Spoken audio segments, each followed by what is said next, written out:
Hello dear students. Zoom के ज़रिए मैं आपके साथ जुड़ना चाहता था मगर वो नहीं हो पाया। नेक्स्ट टाइम से ही आज के लिए मैं फिर से आपको यूट्यूब चैनल का वीडियो शेयर कर रहा हूँ।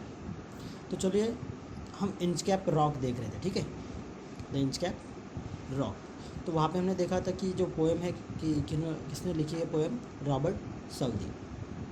तो यहाँ पे हमने फर्स्ट स्टांजा यहाँ पे देखा है कि क्या उन्होंने कहा है फर्स्ट स्टांजा में कि ये बैलेड है, लॉन्ग नैरेटिव पोएम जिसको आप कहोगे कि बहुत बड़ी लंबी चौड़ी पोएम होती है और उसमें एक कहानी होती है। जैसे कोई मूवी हम देखते हैं, मूवी में थ्रिल होता है, रोमांस होता है, कॉमेडी होती है, हाँ, हॉरर होता है। तो उसी तरह से ये कहानी है जिसको हम बैलेड कहते हैं। और अगर कहानी है तो ऑब्वियसली वहाँ पे कोई हीरो होगा, कोई विलन होगा। तो इसमें हमने देखे थे हीरो और विलन। एबोट एबरबोथक, एबोट ऑफ एबरबोथक, ये जो नाम मैंने आपको बताया था, देखो एबोट ऑफ एबरबोथक, हाँ, ये हीरो है इस स्टोरी का, कहानी का, इस बैलेड का। हाँ, 17 पैराग्राफ इस पोएम में दिए हैं। कितने? 17 पैराग्राफ दिए हैं। कितने दिए हैं? यहाँ पे लिखता हूँ 17 पैराग्राफ, इसलिए उसको लॉन्ग पोएम कहा है। तो ये बैलेड क्या होता है कि जिसमें रोमांस हो, हॉरर हो, लव हो या हॉरर स्टोरी हो, तो उसको बैलेड कहा जाता है। तो हमने देखा था कि एबोट ऑफ एबरबोथक ये क्या है, हीरो है। और दूसरा है, देखो यहाँ पे, सर राल्फ दी रोहर, ये क्या है, विलन, हाँ, जिसको बहुत जेलसी है। जो एबोट है उस पर जेलसी है। क्यों जेलसी है हमने बात की थी, वैसे मैं आपको बताने भी वाला हूँ।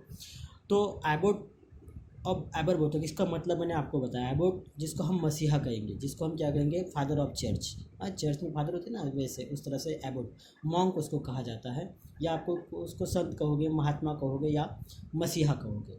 और एबरबोथक जो है ये एक प्लेस का नाम है। स्कॉटलैंड पता है आपको, स्कॉटलैंड एक कंट्री है जिसमें एबरबोथक की ये प्लेस है। जैसे इंडिया में मुंबई हो या चेन्नई हो, उस तरह से एबरबोथक एक प्लेस का नाम है। तो फर्स्ट इस स्टोरी की फर्स्ट पैराग्राफ हमने पढ़ा है, तो अभी हम सेकंड पैरा पढ़ते हैं, ठीक है। हाँ, तो देखो, विदाउट इधर साइन और sound of their shock, sound of their shock. तो देखो, अगर समंदर है तो समंदर में लहरें उठती है, अंदर जाती है, बाहर आती है, होता है ना ऐसे। तो विदाउट इधर साइन और साउंड ऑफ देयर शॉक, तो उस तरह का कोई साइन दिख ही नहीं रहा है वहाँ पे। हाँ, शॉक मतलब यहाँ पे उस तरह का आवाज़ होता है ना समंदर की लहरों का, उस तरह से कोई आवाज़ वहाँ पे हो नहीं रहा। तो क्यों वो नहीं हो रहा, अभी आप समझ सकते हो कि स्टिर, पूरी तरह से हलचल, नो स्टीर है, मतलब हलचल है ही नहीं। हाँ, नो एयर, नो स्टीर। हाँ, और her sails from heavens, her हमने किसको कहा था, शीप को। और शीप कहाँ पे है, देखो ये वाली शीप, हाँ, ये वाली शीप है उसका। और सेल्स के किसको कहते हैं, शीप को। वो कपड़ा लगाते हैं, देखो शीप को, जो बड़ी जहाज अगर हो ना तो उसको कपड़ा लगाते हैं। अपने मूवीज़ में देखा होगा, तो वो जो कपड़ा होता है उसको सेल्स कहते हैं। तो देखो, विदाउट इधर साइन और sound of their shock the waves flow over the Inchcape rock. तो उस तरह से बहुत शांति से वो बह रही है, सन्नाटा सा है, समंदर थमा हुआ है और पानी किस साइड में बह रहा है वो भी पता नहीं चल रहा, ठीक है।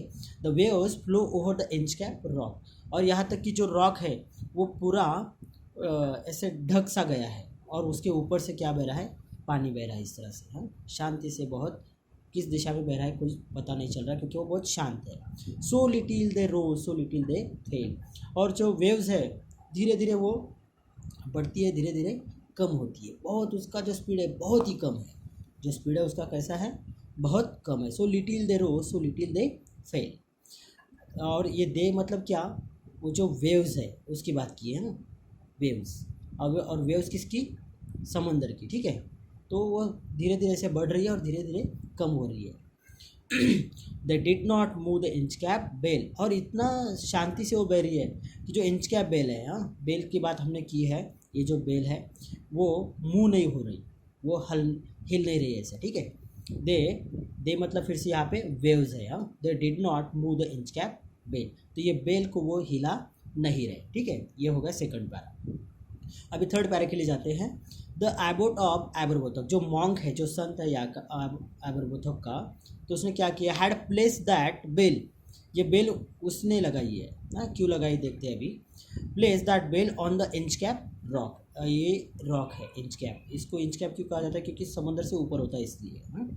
ऑन बायोन, जैसे बायोन किसको का हुक करना, लटकाना, इसे बायोन का मतलब क्या होता है, लटकाना, हुक करना।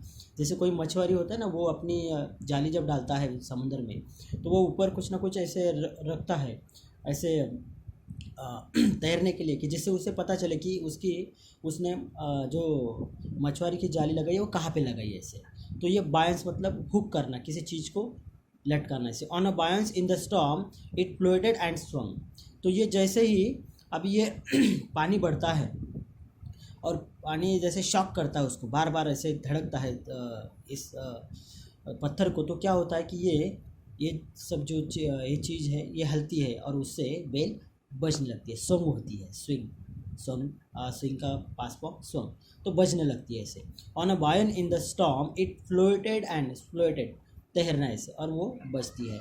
And over the waves it's warning rungs. और जैसे ही, क्योंकि इंच कैप रॉक की अगर बात हम करें, 1 मिनट, इंच कैप रॉक की अगर हम बात करें, वहाँ पे बेल, हाँ, वहाँ पे उन्होंने बेल किसके लिए लगाई होगी, तो क्योंकि जो समंदर एक बार अगर वो रॉक ढक सा गया, ऐसे पानी उसके ऊपर अगर चला गया, तो जो आने वाले जो सेलर्स है, जो मरीनर्स है, उनको पता नहीं चलेगा कि यहाँ पे रॉक है। अगर पता नहीं चला तो ऑब्वियसली वहाँ पे एक्सीडेंट हो सकता है और वहाँ पे जो शिप है वो डूब सकती है। ऐसे हमने देखा है टाइटैनिक में, जो बर्फ़ था, बर्फ़ का उनको अंदाज़ा नहीं आया, और वैसे ही जैसे बर्फ़ कटा तो पूरी जो शिप थी वो अंदर चली गई थी, पता है ना। तो उसी तरह से ऐसा धोखा यहाँ पे था, इसीलिए उन्होंने ये बेल लगाई है कि जिसके ज़रिए लोगों को आवाज़ सुनाई दे और पता चल गया अरे यहाँ पे बहुत बड़ा रॉक है, इसके साइड से जाना है, इस तरह से, ठीक है।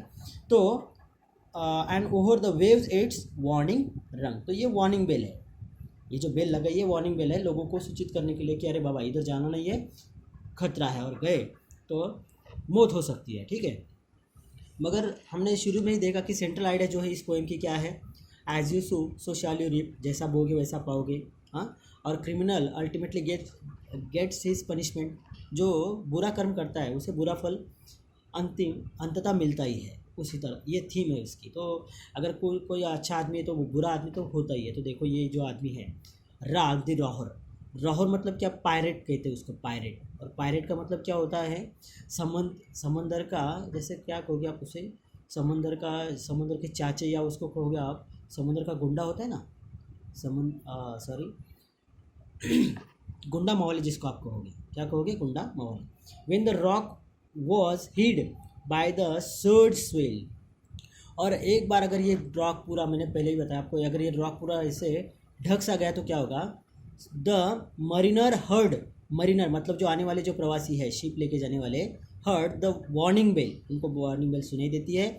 And then they knew the perilous dangerous, हाँ, धोखादायक, जिससे बहुत जो डरावना हो, पेरिलस, हाँ, ऑब्वियसली डरावना ये है क्योंकि एक बार अगर उसे ये शिप ऐसे टकराती है तो ऑब्वियसली वो नीचे जाएगी, गिर जाएगी, हाँ, और पूरे लोगों की मौत वहाँ पे हो सकती है। And bless the abbot of एब्रोतो, जैसे लोगों को पता चलता है कि यार हम बहुत बड़े डेंजर से हम बच गए यहाँ से, हम साइड से गए तो, और इसीलिए वो ब्लेस करते हैं। ब्लेस मतलब क्या, ये पुराना वर्ड है, ब्लेस मतलब BLESS, इसका मतलब क्या होता है, किसी को आशीर्वाद देना, हाँ। और किसको दे रहा है, ये संत को आशीर्वाद दे रहे हैं क्योंकि उसने अच्छा काम किया है, बेल लगाई है, ठीक है। बाकी का पैराग्राफ हम बाद में देखेंगे, कोई बहुत बड़ा वीडियो हो जाता है और वो जल्दी आता नहीं है, ठीक है। Okay, thank you.